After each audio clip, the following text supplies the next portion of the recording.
kamu mendengar tentang PPI atau Program Pembelajaran Individual.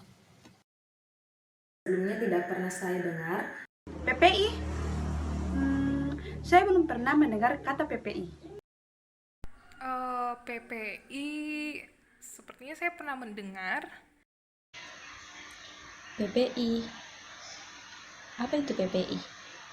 Rasanya saya belum pernah mendengarnya. Menurutmu apa itu PPI? Karena belum pernah mendengarnya, jadi saya tidak tahu. Karena saya belum pernah mendengarkannya, jadi saya tidak tahu apa itu PPI. Yang saya ketahui tentang PPI itu adalah salah satu program pemerintah, khususnya dari Kementerian Pendidikan dan Budaya. Tapi untuk jelasnya, saya kurang tahu. Saya tidak tahu mengenai PPI itu sendiri. Daripada bingung, mari kita simak video berikut ini.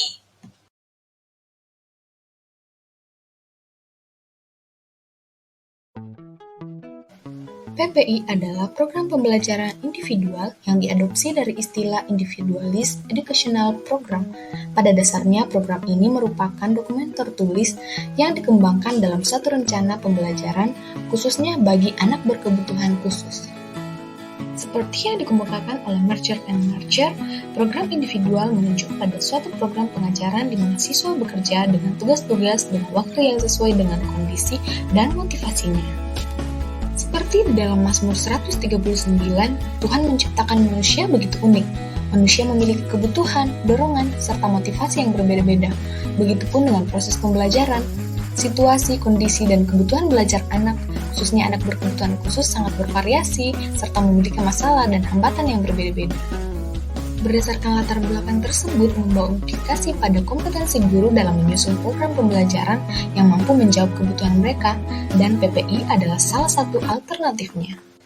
Adapun prinsip-prinsip PPI, yang pertama, PPI bertujuan menyelaraskan antar kebutuhan, tugas, dan perkembangan siswa sehingga untuk perkembangan belajarnya yang lebih optimal. Lalu yang kedua, PPI berpusat pada siswa. Setiap komponennya difokuskan untuk kemajuan dan kebutuhan siswa. Yang ketiga, PPI tidak semata-mata berdasarkan tujuan pembelajaran, tetapi berdasarkan hasil asesmen. Lalu yang terakhir, PPI tidak mengendalikan siswa, tetapi sebaliknya, karena siswa yang akan belajar, maka kebutuhan, perkembangan, minat siswa menjadi orientasi. Jadi pada dasarnya, prinsip PPI adalah sebuah program pembelajaran yang didasarkan pada kebutuhan siswa. Walaupun guru merancang PPI, tetapi beberapa pihak yang harus terlibat, yaitu orang tua, guru spesialis ABK, guru sekuler, terapis, guru BK, dokter atau perawat, serta siswa itu sendiri. Tapi mengapa PPI begitu penting? Apa pentingnya PPI bagi guru dan siswa? Alasan PPI begitu penting bagi guru dan siswa yang pertama, PPI memberi arah pengajaran dengan mengetahui kelebihan, kelemahan, serta minat siswa sehingga program pembelajaran ini lebih terarah pada tujuan atas dasar kebutuhan dan kemampuan yang dimiliki oleh siswa. Yang kedua, PPI menjamin setiap anak berkebutuhan khusus memiliki program yang diindividualkan sesuai dengan minat dan kebutuhan anak tersebut.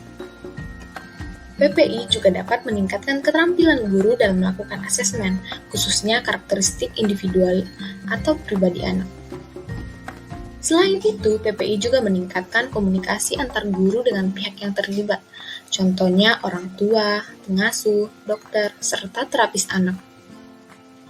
Lalu apa saja yang perlu dilakukan oleh tim yang terlibat di dalam PPI? Yang pertama adalah asesmen, untuk mendata kemampuan dan kebutuhan siswa saat ini.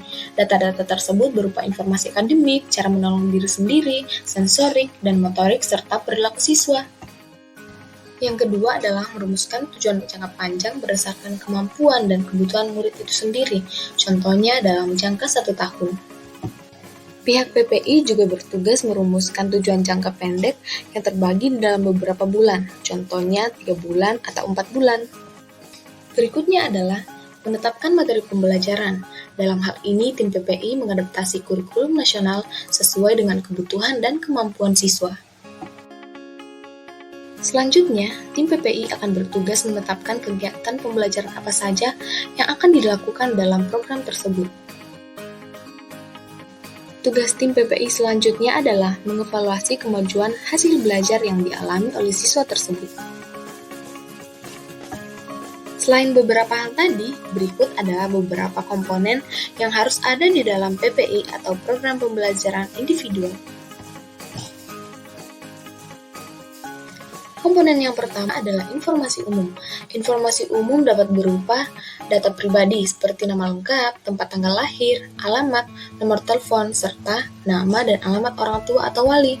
Lalu yang kedua adalah jenjang kelas saat ini. Kemudian tanggal asesmen atau evaluasi terakhir. Lalu informasi lainnya adalah level kemampuan saat ini.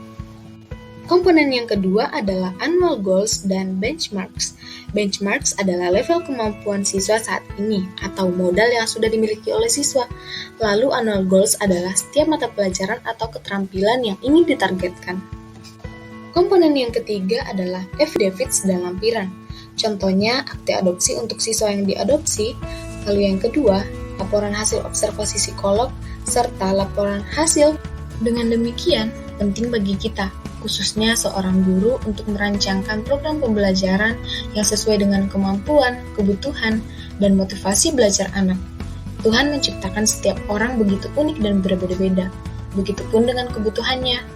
Oleh karena itu, terima kasih telah menyaksikan video ini, kiranya bermanfaat dan menambah wawasan teman-teman semua. God bless you!